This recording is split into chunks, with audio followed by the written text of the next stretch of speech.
Hello, Radhe Radhe मेरी YouTube family, कैसे हैं आप लोग? मैं बिल्कुल बढ़िया हूँ, मज़े में हूँ। आप लोग भी बढ़िया होगे, मज़े में होगे मेरी चीज़ की कृपा से। तो यहाँ हो रहा है मेरी लाडू का दूध गरम, गोविंद का दूध गरम। और काम मेरे सुबह के थे वो हो गए। सीधे किचन में आई हूँ। हाँ, मैंने सोफ़े के कवर नहीं बिछाए थे, झटकाया था इनको तो मैंने वैसे ही रख दिए थे। तो इनको मैं बिछा रही हूँ, क्योंकि इनको थोड़ा बिछाने में समय लगता है। ठीक है, तो इनको बिछाते ज़रूर हैं पर थोड़ी देर में फिर वैसे हो जाते हैं ये। तो मैं सोचती हूँ इनको क्यों ही बिछाती हूँ, लेकिन सिर्फ इसलिए बिछाती हूँ कि गंदा नहीं हो सोफ़ा। मतलब कुछ खाना वगैरह नहीं गिरे इसलिए। ठीक है, तो यहाँ बाबू का दूध गर्म हो गया है। अब लड़के का दूध का भोग गर्म करने रख के चली गई थी मैं। अब चल रही है खाने की तैयारी फटाफट से, क्योंकि आज सोमवार भी है, मुझे पूजन भी करना है ना? बहुत सारे काम हैं। और सिर दर्द नहीं हो उसके पहले सारे काम निपटाने हैं। क्योंकि ऐसा रहता है ना, उपवास वाले दिन हम लोग को बहुत ज़्यादा हिचक रहता है ना, ये भी करना है वो भी करना है, सारी जिम्मेदारी अपने ऊपर। तो थोड़ा टेंशन में सिर दुखने लगता है, मेरे साथ तो यही होता है। काम का टेंशन है मतलब लेती हूँ ना, तो बस सिर दर्द होने लगता है। फिर भूखा कितना भी रख लो, भूखे रहने से कोई फ़र्क नहीं पड़ता, लेकिन बस टेंशन लेती हूँ, सिर दुखने लगता है।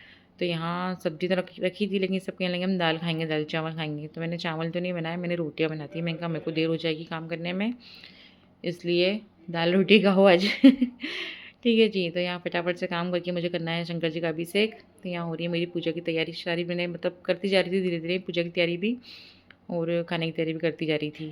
क्योंकि बहुत समय लगता है सारी चीज़ें व्यवस्थित करने में, कहीं ये नहीं भूल जाए, वो नहीं भूल जाए, सारी चीज़ें ला के रखनी पड़ती है ना? और ये मैंने मिट्टी के शंकर जी नहीं बनाए हैं, ये मेरे जो घर में शिवलिंग है ना, मैं उनकी पूजा करूँगी।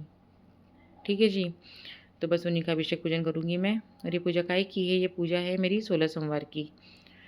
अब यहाँ पर पूजा वगैरह करके कुछ देर आराम करके और मैं लगी हूँ काम में, क्योंकि ये जो अलमारी है ना मेरी थोड़ी अव्यवस्थित हो रही थी, और सामान भी चेक करना था, डब्बों में कुछ ख़राब हो रहा है, क्या हो रहा है, सब चेक करना ज़रूरी रहता है। नहीं तो क्या होता है कि अपन ध्यान नहीं दो ना, तो फिर बहुत सारी चीज़ें ख़राब होती रहती है। वैसे मैं ज़्यादा स्टॉक नहीं रखती हूँ, बस यही बिस्किट वगैरह और थोड़े बहुत जो रहते हैं बच्चों के खाने की चीज़ें रहती है ना, वही उसी का स्टॉक होता है। पहले लोग मैगी बहुत लेके आते थे, मैंने मैगी लाना बंद कर दिया है ना? तो बस वही चीज़ें मैं देखती जा रही थी, क्या चीज़ क्या है, कैसा है, उन्हीं को व्यवस्थित कर रही हूँ। क्योंकि अभी तो थोड़े-थोड़े दिन में करते रहो ना तो अच्छा रहता है, क्योंकि दिवाली के समय में थोड़ी टाइम है। तो मैं मतलब थोड़े दिन पहले करी थी, फिर कर रही हूँ। तो कुछ सामान ऊपर रखने के थे जो भी काम में नहीं आ रहे, उनको मैं सेल पे चढ़वाऊँगी बच्चों से, मतलब कुछ डब्बे के सामान जो हैं, जैसे खड़ी मूंग वगैरह हुई वो।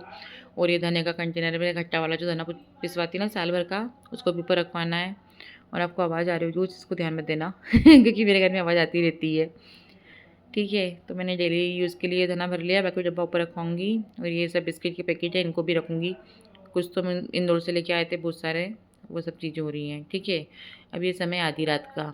आधी रात को मेरी बेटी कह रही थी मम्मी मिर्ची के भजिए बनाओ। तो मैंने कितनी बज रही थी, 12 साढ़े 12 बज रही थी। तो मैंने फटाफट से मिर्चियाँ ली, इनको धोई, और ये अमचूर ले रही हूँ मैं, और काला नमक लूँगी और जीरा लगा के भरूँगी, और फिर बनाऊँगी मिर्ची के भजिए, मिर्ची के बड़े। स्टफिंग वाले तो अच्छे नहीं लगते, फिर वो आलू आलू का स्वाद आता है, उसको ऐसे ही वाले खाने थे। तो आधी रात को डिमांड हुई मेरी बेटी की, मेरे को यही खाना है। वो ना 2-3 दिन से मुझसे कह रही थी, मिर्ची रखी 2-3 दिन की ला के रखी थी, तो उसका नंबर ही नहीं आ रहा था बनाने का। मैंने कहा ना सब्जियाँ तो थी पर मैंने बनाई नहीं थी। तो बस यहाँ फटाफट से घोल तैयार करके और डालूँगी तेल में। और बहुत अच्छे बने थे। कहते हैं ना झटपटा काम फटाफट से जो करते हैं कभी-कभी तो बहुत अच्छा हो जाता है। तो वैसे ही ये मेरे पकोड़े बने थे, बड़े बने थे मतलब मिर्ची के। अच्छे लगे थे उसको बहुत। तो भैया बच्चों के लिए तो आधी रात को भूख लगी तो बच्चों को करना पड़ रहा है। करना पड़ता ही है, हर माँ करती है, मैं नहीं और, है ना? तो बस यहाँ भजी तला रहे हैं फटाफट से, और उसको फिर खिलाऊँगी। थोड़ा समय लगता है, मतलब थोड़ा-सा मैंने इसमें मीठा सोडा भी डाला था इसके घोल में, ताकि थोड़ा स्पंजी बने वो, नहीं तो फिर वो पतली-पतली सी लेयर आती है, वो अच्छी नहीं लगती है। ये देखिए, बिल्कुल टेस्टी से भजिए तैयार है। अब करिए मेरे गोविंद के दर्शन और मेरे को प्लीज़ सपोर्ट कीजिए। सबको राधे राधे, जय श्री कृष्णा, हरि बोल।